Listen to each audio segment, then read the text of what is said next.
সারাদিনের পরিশ্রম শেষে তারা এসেছে একটু ঠান্ডা হাওয়ার আশায়, আর সাথে সাথে জমেছে এক টুকরো আড্ডার খেয়ালে।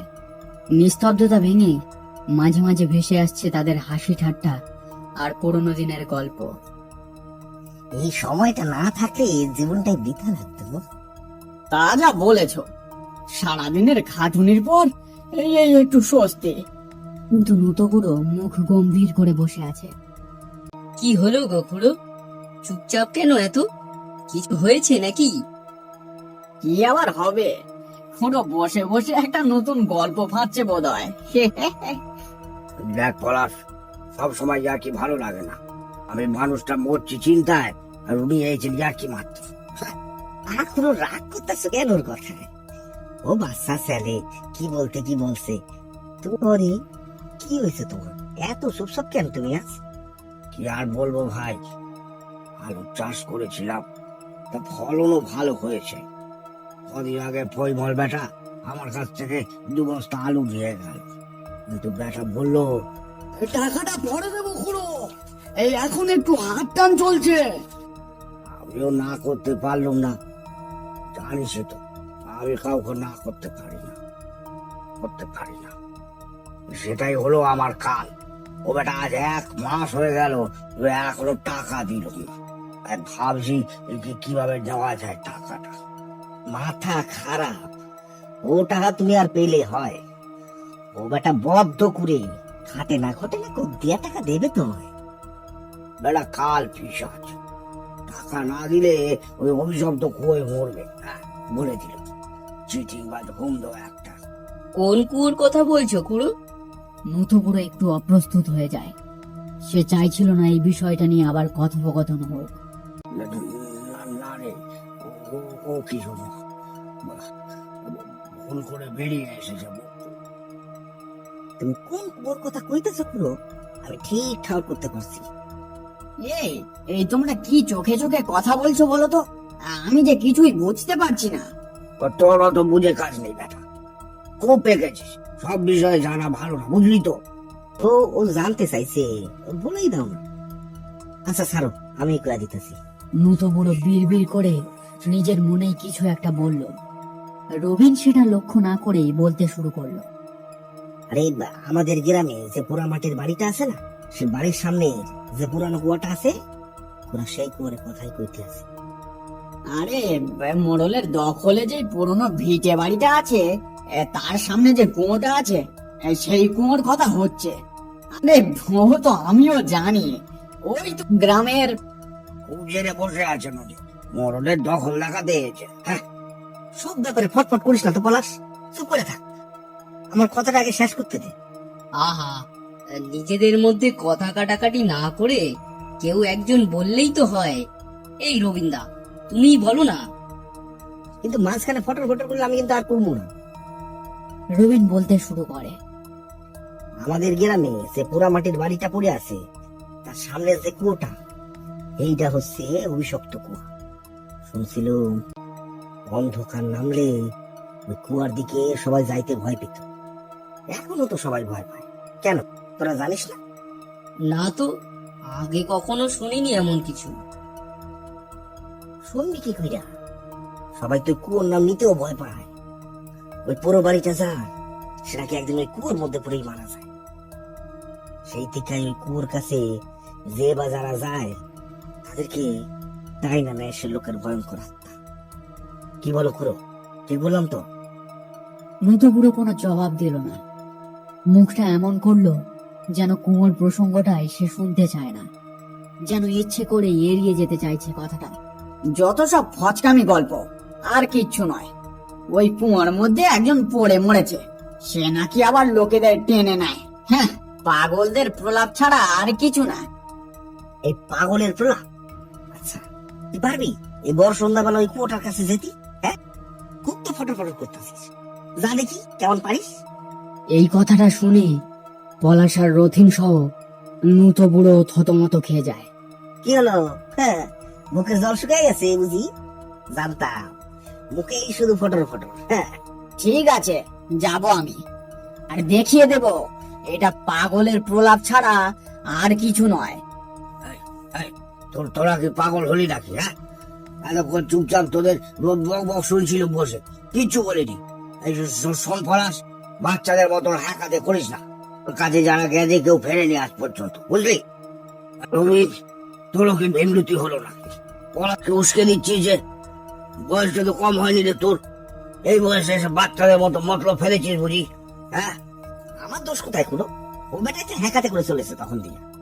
ও একাতে করছে আর তুই তালে তালে তাল দিচ্ছিস। দুজনে তো আসন জমিয়ে ফেলেছিস আজকে। হ্যাঁ, রবিনের কথাগুলো গায়ে লেগে গেছে ওর। আমি আর কিচ্ছু শুনছি না। একবার যখন স্থির করেই ফেলেছি তখন আমি যাবই, আর দেখিয়ে দেব কুঁয়োর ভাউতা বাজি। একাতে করিস না পলাশ, যেটা বলছি শোন। পলাশ আর কোনো কথা শোনে না, পাশে থাকা হ্যারিকেনটা উঠিয়ে নেয়, তারপর হন হন করে হাঁটতে শুরু করে। পলাশ বড় পুকুরের পাশের রাস্তা ধরে হাঁটছে। অন্ধকারে টিপ টিপ করে জ্বলছে তার হাতের লণ্ঠনটা। পলাশ জানে কুয়োটা কোথায় আছে। পলাশ যখন ছোট ছিল তখন পলাশের মা পলাশকে বলেছিল, দেখ পলাশ, খেলতে খেলতে কখনো ওই পুরো মাটির বাড়িটার দিকে যাসনি যেন। কেন মা, ওদিকে গেলে কি হবে? ওই বাড়িটার সামনে যে কুয়োটা আছে ওটা অভিশপ্ত, বলেও ওদিকে কোনোদিন যাসনি বাবা মা। পলাশ এক সময় কুয়োটার কাছে গিয়ে পৌঁছায়। কুয়োর অবস্থা দেখে যে কেউই আতঙ্কে শিউরে উঠবে। পলাশ হাতে ধরা লণ্ঠনটি উঁচু করে, কুয়োর ভেতর কি আছে দেখার চেষ্টা করে। খটখটে শুকনো কুয়োর ভিতর শুধু শ্যাওলার বাস।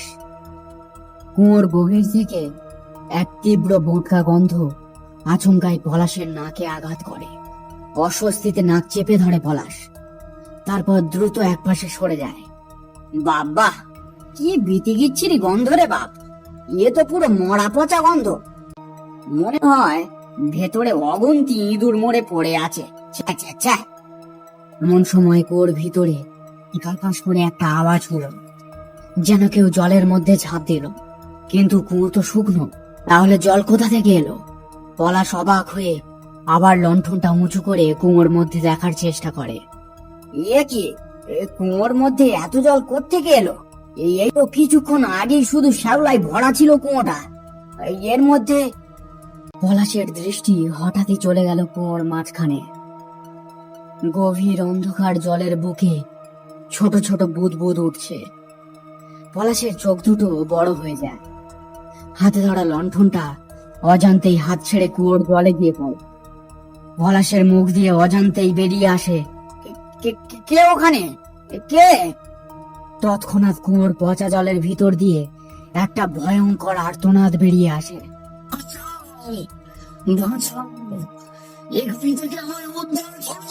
পর মুহূর্তে একটা ভয়ঙ্কর কঙ্কালসার হাত বেরিয়ে আসে আর তীব্র গতিতে উপরের দিকে উঠে পলাশের গলা চেপে ধরে। খুব সাহস, খুব সাহস না তো? কে বাঁচাবে এবার? কে বাঁচাবে তোকে? পলাশের দেহ ধীরে ধীরে নিস্তেজ হতে থাকে আর তীব্র চিৎকার বেরিয়ে আসে মুখ দিয়ে, কিন্তু কারোর কানে পৌঁছায় না সেই চিৎকার। ধীরে ধীরে সেই চিৎকার হাওয়ায় মিলিয়ে যেতে থাকে। মৃত বুড়ো রবিন আর রথিন এখনো বসে অপেক্ষা করছে পলাশের, কিন্তু পলাশের এখনো দেখা নেই। বুঝলে, ভালো ফ্যাসাতে ফেলে গেল তো এই পলাশ ছোকরাটা। বোধহয় আমাদের যাইতেই বইবা। কি হয়েছে হইয়া যাইব কে বলতে পারে। উফ, জ্বালায় ফেললো। পাগল হলি নাকি? যার মাথা খারাপ সেই যাবে ওই কুয়োর দিকে, আমি তো একদম যাবো না ওদিকে। হ্যাঁ, রথিন এবার ইশারা করে বলে ওঠে, ওই তো একজন এদিকে আসছে বোধহয়, ওই দেখো। একজন ধীর পায়ে ওদের দিকে এগিয়ে আসে। কাছে পৌঁছাতে ওরা অবাক হয়ে দেখে পলাশ সম্পূর্ণ সুস্থ ও সবল হয়ে ফিরে এসেছে। ওরা তিনজন পলাশকে দেখে চমকে ওঠে। পলাশের চোখে মুখে একটা কুটিল ভাব তখন। কিন্তু লণ্ঠনটা কোথায়? যাওয়ার সময় ও তো লণ্ঠনটা সাথে নিয়ে গিয়েছিল। রে ভরাস, বাড়ি রইলি যে, বস। পলাশ বসে পড়তেই সবাই ওর দিকে ভয়ার্থ দৃষ্টি দিয়ে দেখতে থাকে, যেন পলাশের মধ্যে কিছু একটা রহস্য লুকিয়ে আছে। কি হে, সবাই এমন ভাবে তাকিয়ে আছো কেন আমার দিকে? ওই তো, এই তুই এত তাড়াতাড়ি ফিরে এলি যে? কেন, আরো দেরিতে এলে ভালো হতো বুঝি? পলাশ এমন আচরণ আগে করলে রবিন মুখের উপর জবাব দিয়ে দিত, কিন্তু এখন সে কিছু বলতে পারলো না পলাশের মুখের দিকে তাকিয়ে। কি হে বলাস, চুপচাপ কেন? কি হয়েছে কিছু বলবি তো? আরে ওখানে কি ঘটলো সব খুলে বলবি তো নাকি? বলবো খুঁড়ো, কি শুনতে চাও? আরে বাবা, কি ঘটলো সেটাই তো জানতে চাইছি। কি হেয়ালি করছিস বলতো বাবু? কি ঘটবে?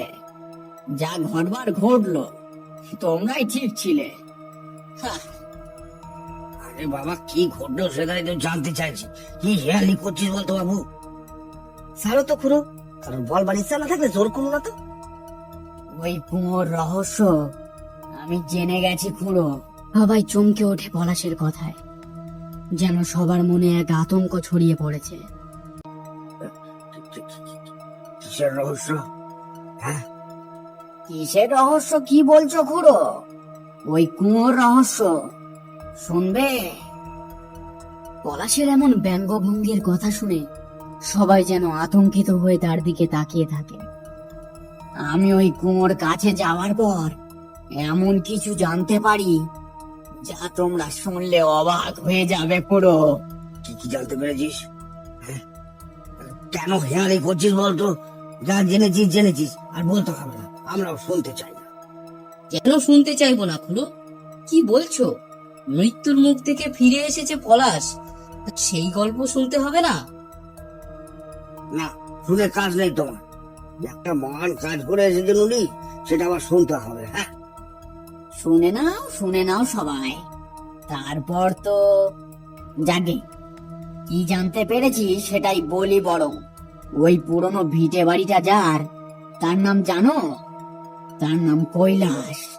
কৈলাস সামান্য দিনমজুর খাটতো, বিয়ে থা করেনি। টাকার মধ্যে ওই ভিটে বাড়িটাই ছিল, আর ছিল একটা বন্ধু। বন্ধুর নামটা বরং শেষেই বলি। যা বলবার এক্ষুনি বলে দে না ভাই, কেন মিশে নাটক করছি? আচ্ছা তাহলে শোনো, কৈলাসের যে বন্ধু ছিল তার নাম হলো নূতন্য। এই তোরা বস তাহলে, আমি আর চলি, বুঝলি? বাড়িতে অনেক কাজ আছে। দাঁড়াও খুড়ো, এত তাড়া কিসের? গল্পটা পুরো শুনে যাও। কৈলাস তার বন্ধু নূতন্যকে খুব ভালোবাসতো, আপন ভাইয়ের মতো। কিন্তু তার বন্ধুটা ছিল একটা অন্য ধান্দায়। সে খালি ভাবতো কৈলাসের জমিটা কিভাবে হাতাবে। তারপর এলো সেই দিনটা, যেই দিনটা কৈলাসের জীবন বদলে দিল। বুঝলে ভাই নূতন্য, তোমার সাথে গল্প করতে বসলে সময়টা কিভাবে যে পার হয়ে যায় বুঝতেই পারা যায় না। কি যে বলো ভাই! ওই দিন কৈলাসের বন্ধুর মনে অন্য কিছু একটা চলছিল, যা খুবই ভয়ঙ্কর। ভাই কৈলাস, তোমার কোর দিকে কি যেন একটা দেখলাম, অদ্ভুত কিছু একটা। কি দেখেছো?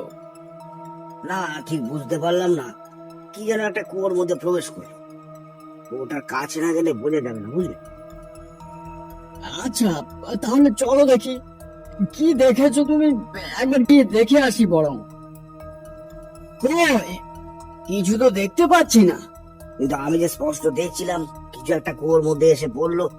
তুমি একটু ভালো করে দেখো ভাই কৈলাস, আমিও দেখছি।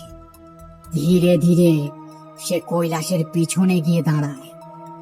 তারপর একটা জোরপূর্বক ধাক্কা দেয় কৈলাসকে। ধপাস করে জলের একটা শব্দ হয়, আর আর তার সাথে মর্মান্তিক চিৎকার ভেসে আসে। বাঁচাও, বাঁচাও ভাই নূতন্য, আমায় ঠেলা মেরে ফেলে দিলে কেন? ওখান থেকে তোলার জন্য তো ঠেলাটা মারিনি ভাই কৈলাস। তোমার মৃত্যু ঘনিয়ে এসেছে, ক্ষমা করে দিও ভাই কৈলাস। তোমার ভিটে বাড়িটার লোভ আমায় এই কাজ করতে বাধ্য করেছে। নতুন কৈলাসকে আর কুয়োর ভিতর থেকে তুলল না। কৈলাসের সেই বেদনাময় আর্তনাদ আজও ওই কুয়োর মধ্যে থেকে শোনা যায়। কিন্তু কৈলাসের বন্ধু নূতন্য আজকের কে জানো? নূত বুড়ো এবার যেন কেমন একটা অস্বস্তি অনুভব করছে নিজের মধ্যে। কৈলাসের বন্ধু নূতন্য আজকের নূত বুড়ো। কি বুঝলে সবাই? কি ভাই নূতন্য, মনে পড়েছে সেই দিনটার কথা? পলাশের চেহারা ধীরে ধীরে বদলে যেতে লাগলো। কয়েক মুহূর্তের মধ্যেই সে আর আগের মতো রইল না। একেবারে অন্য কারো মুখ ফুটে উঠল তার মুখে। নূত বুড়ো হঠাৎ নিজের বুকে হাত রাখে, যেন কোনো অদৃশ্য শুলে তার বুকটা বিদ্ধ হয়েছে। গভীর যন্ত্রণায় তার মুখ বিকৃত হয়ে যায়, নিঃশ্বাস ভারী হয়ে ওঠে। কি ভয়ঙ্কর যন্ত্রণা! মনে হচ্ছে পুরো বুকের ভিতরটা যেন তার দাউ দাউ করে জ্বলছে।